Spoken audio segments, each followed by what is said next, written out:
Well, hello everyone, and welcome to the concession stand here on the KB Radio Network. I am your host, Kevin Reed, and this is the review of Season 2, Episode 1 of DC Studios and HBO Max series Peacemaker, which stars John Cena as Peacemaker himself, returning as the character not only in Peacemaker Season 1, but he is one of the only characters to carry over from the DCEU back there with the Suicide Squad, which was directed by James Gunn. And he also brings us this show as well. And this is one of my highly anticipated shows of the year. I'm a huge fan of season 1 of Peacemaker.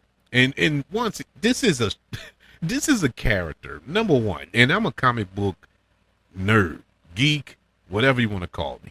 I am a comic book lover, and I've read multiple comics throughout the past 45 years, and never, ever got into Peacemaker. I didn't even know who that character was when he was introduced in the Suicide Squad a couple of years back. So to have this character spin off from that movie, which was excellent in my humble opinion. I know it has its divisive views about it, but I actually enjoyed the Suicide Squad and all of the characters that we got in it. You know, even Polka Dot Man, for God's sake. So we got some good characters there, interesting characters. And for the one to spin off of that and expand being Peacemaker, played by John Cena. Once again, not only am I a comic book nerd, but I'm also a pro wrestling fanatic. And so John Cena, known him for years, not personally, but followed him for years and enjoyed him in movie roles and whatnot. He stays in his lane. That's what I respect about John Cena. He stays in his lane, doesn't try to do too much, but you can tell he's growing. That being said, didn't expect this character to be that role for him. This is the role, you know. In the Suicide Squad, he stole the show. You know, in Peacemaker season 1, he brought so many layers to that character that took everybody off guard. You know, you was like, wow, there are layers to this character, and John Cena is bringing it. And he popped up, spoiler, he popped up in Superman, the movie that came out a few weeks ago. And so, in a little small cameo. But to take this character and for Peacemaker to be kind of the, I don't know, driving force of the DCU, you know, that's going to bring us into this new era of DC is so odd to me. But for some strange reason, it's working. So, coming into season 2, how can we add to what we've already gotten from this character? You know, what other layer can we get? You know, we've pretty much got an arc with this character in season 1. And the exciting thing about going into season 2 was, what are they going to do next? Joining John Cena for this ride, we got returning Danielle Brooks, Freddie Stormare, Jennifer Holland, Steve G, and Robert Patrick, which was a shock that he was back on the show because he died in season 1. Spoiler. But it was weird. I'm like, okay, how are we going to twist that? You know, new additions to this season. You have Frank Grillo, David Denman, Tim Meadows, who, man, what rock has he been under? I haven't seen Tim Meadows in forever. And also Mike Rooker, James Gunn staple. You can't have a James Gunn film without Michael Rooker.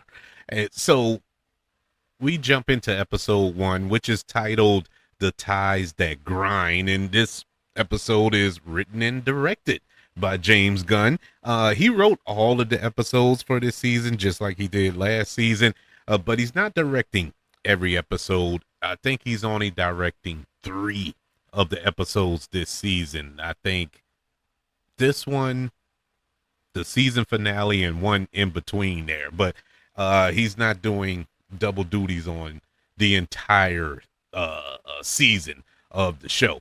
But that's neither here nor there. The season opens with Peacemaker being awakened in the night by Eagly, his pet eagle or sidekick, if you will, and they go into the pocket dimension that was introduced in the first season.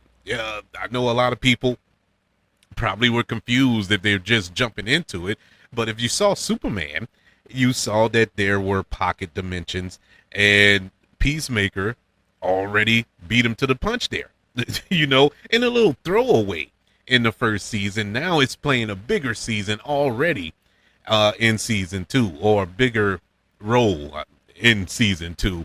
And he takes Eagly there so he could fly or walk him, however you want to put it, because he didn't want to go outside. So once he was in the pocket dimension, he's fumbling around in there, and we meet an alien who doesn't speak or whatever, interdimensional creature, whatever it is, but obviously doesn't like Peacemaker.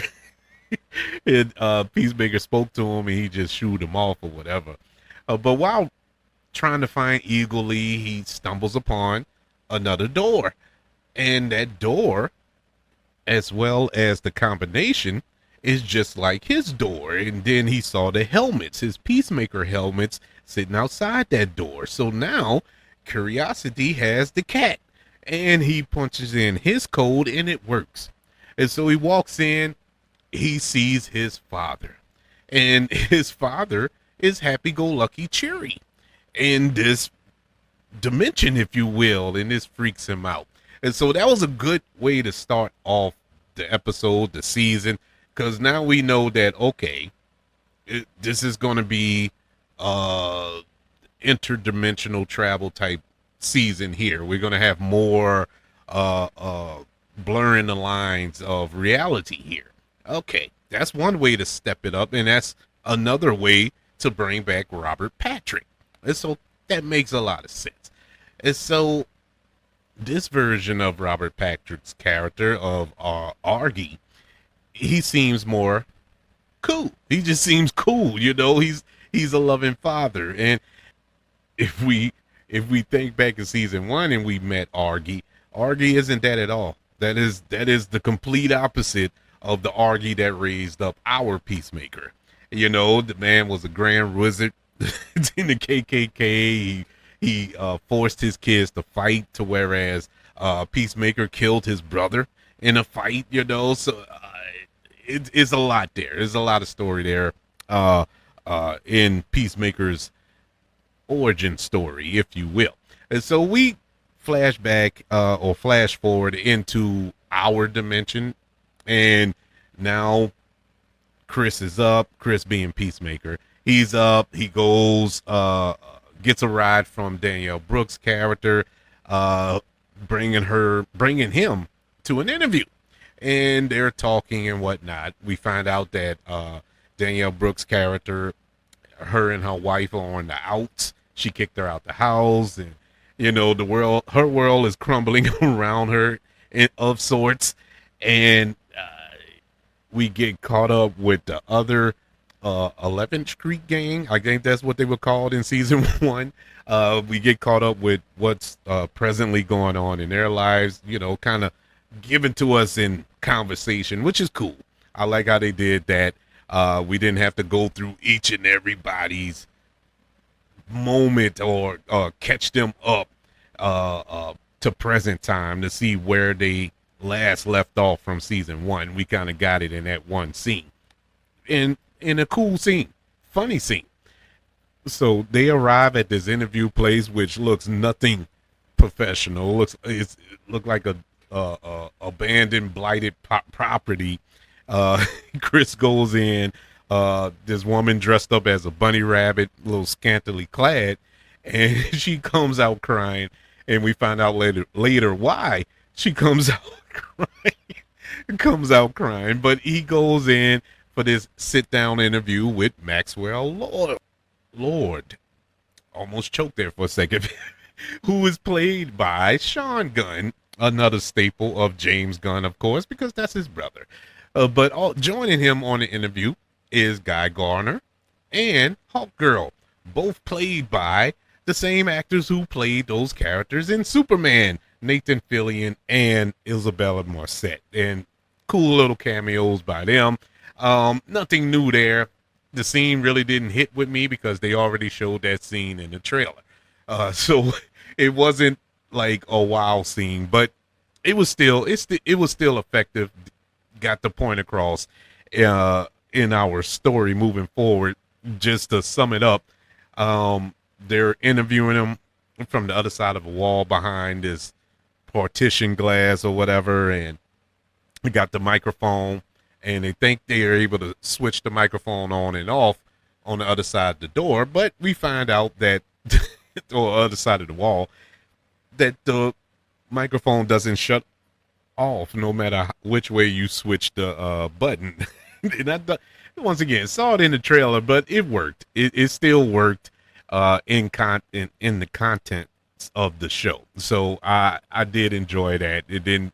We find out why the woman with the bunny suit runs out because some comments were made that they were hoping she didn't hear because they thought the mic was off. I'm not going to repeat those comments because I don't want to get canceled, but it was funny. It was a hilarious scene, and it drives home the point that no matter what Peacemaker does, his past is still hovering over him like a dark cloud. You know, it's nothing he can do. He saved the world in season 1, but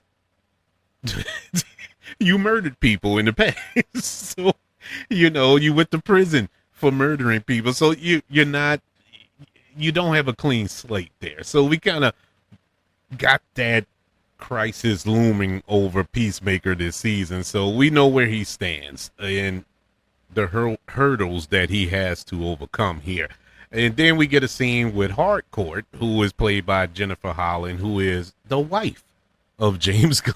A lot of nepotism in this show, but it's regardless, because no matter what, as long as they can do the role, I'm fine with it. And Jennifer Holland, she is great in this role.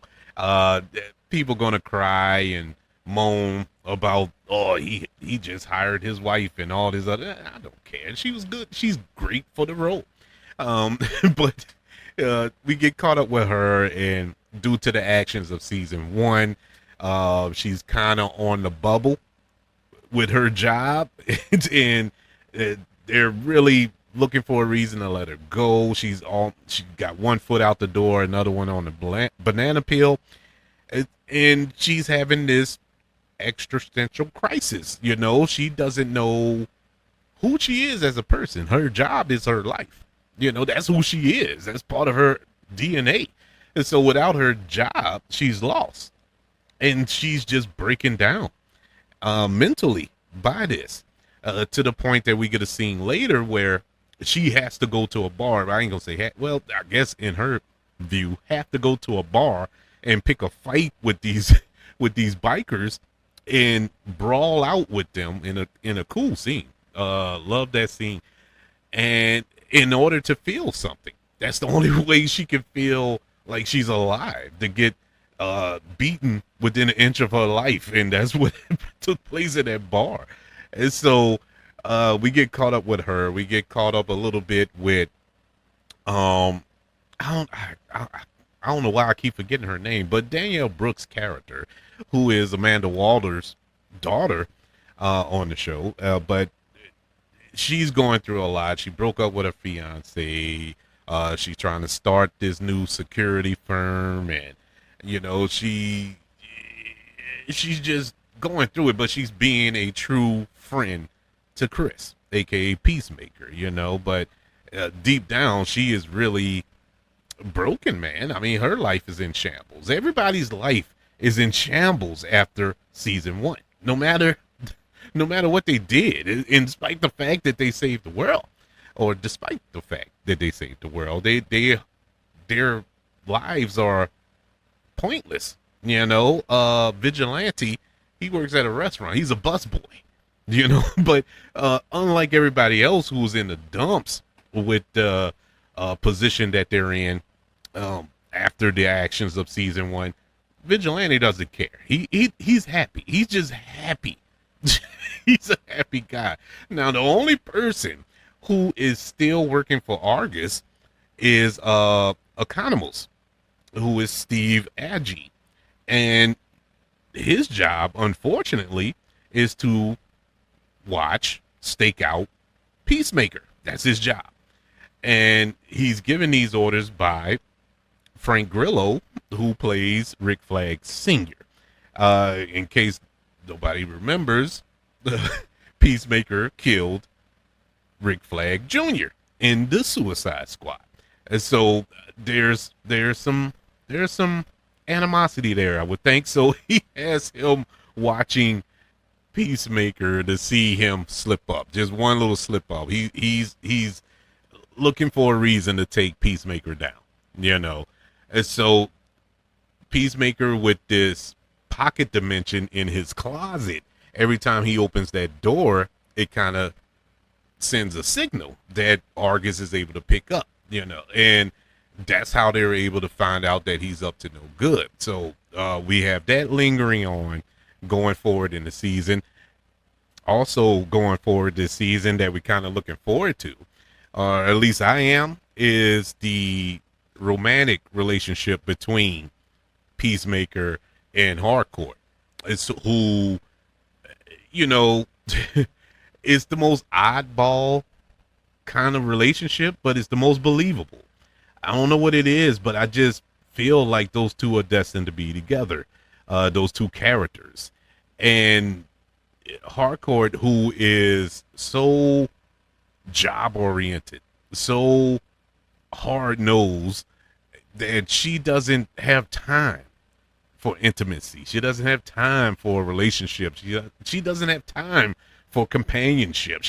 That's not her focus. Nowhere. That is not on her vision board at all.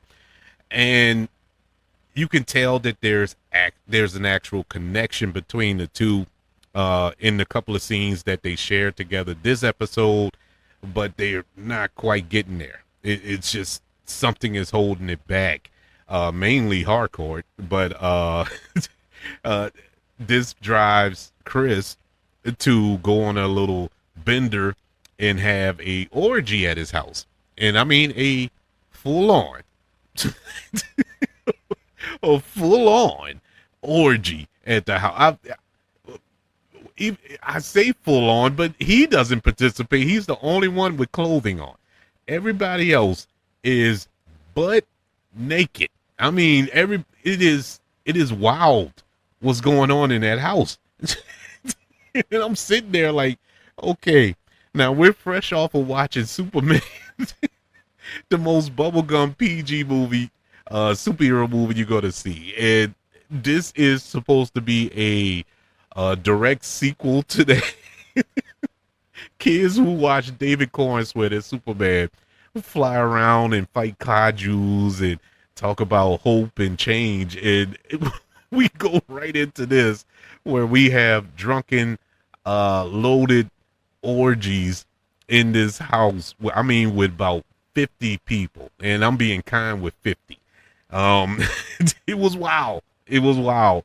I was like, okay, here we go. Now we picking up steam on this episode. Instead of partaking in all of that goodness, Peacemaker goes into the pocket dimension. He goes to look at that door, go back into that dimension where he saw his father. He goes through that door.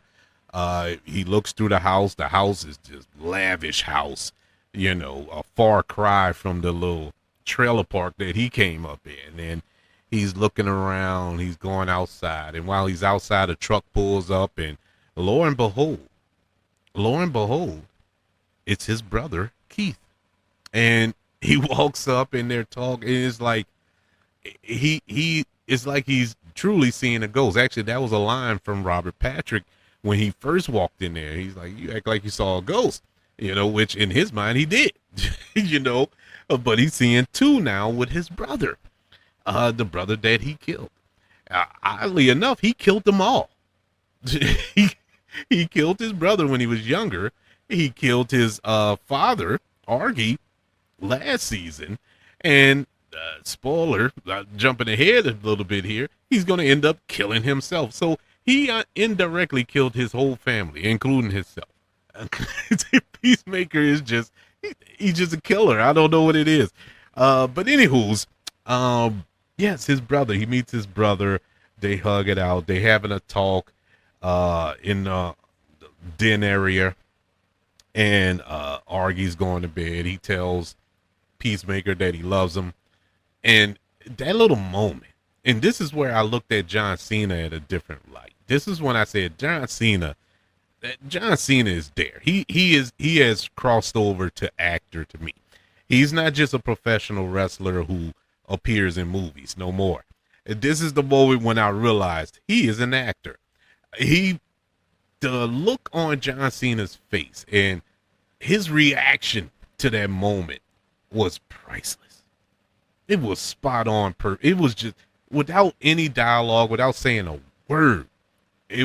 He told it all with his emotion, with him emoting. And I was like, mwah, beautiful job. He's there now. He's there. I always enjoyed him. Never had a problem with his performances. John Cena is the funniest person on God Green Earth. So I enjoyed him in everything, but now I feel he can handle anything. It just from that moment. And I probably can think back on other performances that he did where I was like, okay, he's almost there. And I never gave him full credit, but now I can. I truly can. I'm just so happy for him because I'm a John Cena guy. I am. And so we get that moment. We see, well, before I get there, let me set it up properly. His brother's going to bed too. And his brother says, oh man, I wish you could get back with the ex, and Peacemaker's like, oh, my ex. Yeah, yada, yada, yada. And he goes to bed. So while while his brother and his dad go to bed, he ravages around the house, snooping around, looking at pictures. And he comes upon a picture of him or his alternate self with his ex. And who is his ex? None other than Hardcore. And they look like a match made in heaven in that picture. And it was perfect. But before we can get to soak that in, there's a gun pointed to the back of his head, and it's none other than Peacemaker 2. His alternate self from that dimension crept up behind him and asked what he's doing in his house. We get an epic fight that goes into the pocket dimension that ultimately leads up to our Peacemaker getting beaten half to death in an act of desperation, just like he did with Rick Flag Jr. in the Suicide Squad. And I noted that as soon as it happened, I was like, okay, there's something to this. The fact that he he meant to kill Rick Flag Jr., but he didn't want to kill Rick Flag Jr. Same thing here. He didn't want to kill Peacemaker 2, but he had to in order to save himself because Peacemaker 2 was about to kill him. And so he hits his little jetpack thing and he flies up in the air and impales himself on one of the little chandelier things with the spike and killed him. And that's how the episode goes off. And I was like, perfect. Now, this episode, I should say, wasn't perfect. It was slow, but I took into account we had to get back in the groove. It's been a couple of years. We had to get back in the groove. Had to start off with telling a new story here, reintroduce everybody to these characters. So it was fine for me. Yes, it took a moment to kind of build up some steam, but it needed those moments. We couldn't just jump right into action. So even though I was hoping we did, but I'm cool with what we got. We did have to kind of refresh ourselves, and I keep saying we, but me. I had to refresh my memory on a lot of things, so that gave my brain enough time to catch up to everything that happened in the previous season. And that was another element of this episode that I enjoyed the most. Even though we're being told a different story, or our characters are going on a new adventure, it still found a way to incorporate last season. You know, it incorporate elements from last season to kind of push it along, and it isn't just like a procedural type thing. And so I did like that a lot.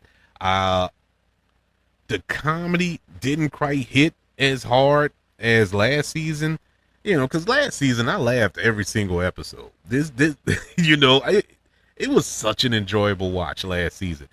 I'm not saying this season ain't, because I only saw one episode of this season, but this episode didn't make me laugh. You know, they had some funny moments, but nothing that I was like, oh, you know, gut busting on the floor or anything that I would remember. You know, there are moments in last season that will never leave my mind, but this season, other than the orgy, but that wasn't funny. That was more like, oh my god. That's what that was. But no, the comedy wasn't quite there. You know, there was humorous moments, but nothing that'll make you laugh out loud funny. And this show or this episode was James Gunn to the core.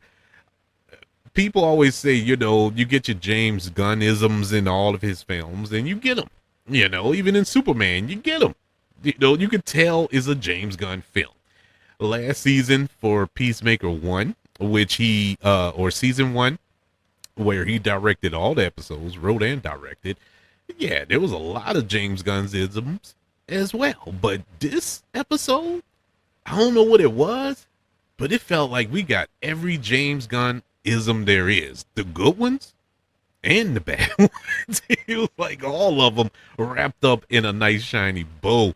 And his humor, it was everything. This felt like James Gunn. This was so James Gunn.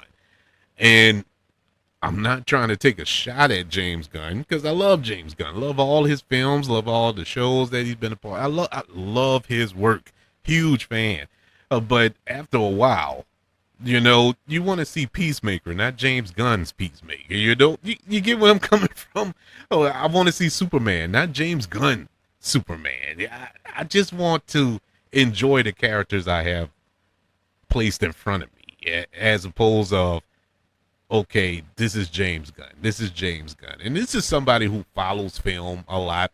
For the layman and for the average viewer, probably don't notice, probably don't care, probably don't even know who James Gunn is, you know. But for me, it just felt so James Gunn.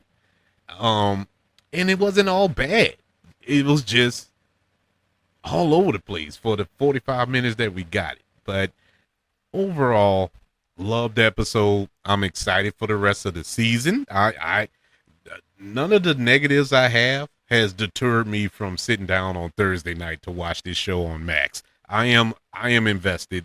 Once the story picked up, once we finally latched on to the direction that we're going this season, it was off and running. It was a sprint to the finish this season. I mean, this episode. So I am super excited for next week's episode, and I really, really enjoyed episode 1, The Ties That Grind of Peacemaker season 2. I would like to know, what did you think of Peacemaker season 2? Are you a fan of Peacemaker? Did you enjoy Peacemaker season 1?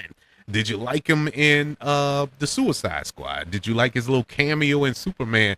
Do you like John Cena? Yeah. Do you like the direction the DCU is heading? Speaking of which, I wanted to mention this earlier, that they kind of coursed correct. They did retcon some stuff from season 1, because let's not forget, I think I said it to start off the show, season 1 of Peacemaker technically was in the DCEU, the previous DC cinematic universe, with Henry Cavill and as Superman, and Gal Gadot as Wonder Woman and all that other good stuff. Ezra Miller as the Flash and all that. All that was part of the show. I was in that same universe because let's remember at the end of that season 1, when Peacemaker saved the world and all that, and they're walking out, and the Justice League shows up, and we got a cameo from Jason Momoa and Ezra Miller as their two characters, Aquaman and Flash, and had that line, that joke about Aquaman and the fish, and so you had that at the end. And so, is that still part of this universe? Well, that was answered, and it was answered pretty quick, to open up the show. When they did the recap, and when they did the recap of that scene, other than cutting it out, they added in the new characters and took out the characters that aren't established in this new DCU. They took out Flash, they took out Aquaman. I forgot who else was in that scene, but they added Mr. Terrific, Superman, Guy Garner, Green Lantern, Hawk Girl. It was somebody else, I think. I think I'm missing somebody, but anyways, but they were there instead of them. So they did retcon that, but everything else is canon, technically, because it's a part of the show. So there you have it. That's how they kind of threw away that, or corrected that little portion of the first season of Peacemaker. But like I said, what did you think of this episode, this first episode of the season? Email the show, kbradiopodcast@gmail.com. You can also search for the show on all social media platforms. Just search for the KB Radio Network. Don't forget to subscribe to the KB Radio Network channel. Like this video as well. Don't forget about the 5 stars, the reviews, and sharing this show. If you're listening on Apple Podcasts, Spotify, iHeartRadio, wherever you are currently listening to the concession stand here on the KB Radio Network. Everybody, thank you for joining me for this review of Peacemaker Season 2, Episode 1, currently streaming on HBO Max every Thursday night. New episode drops every Thursday night at 8 o'clock. Want you all to know that I love you, continue to love everyone, and until we speak again, you all be blessed.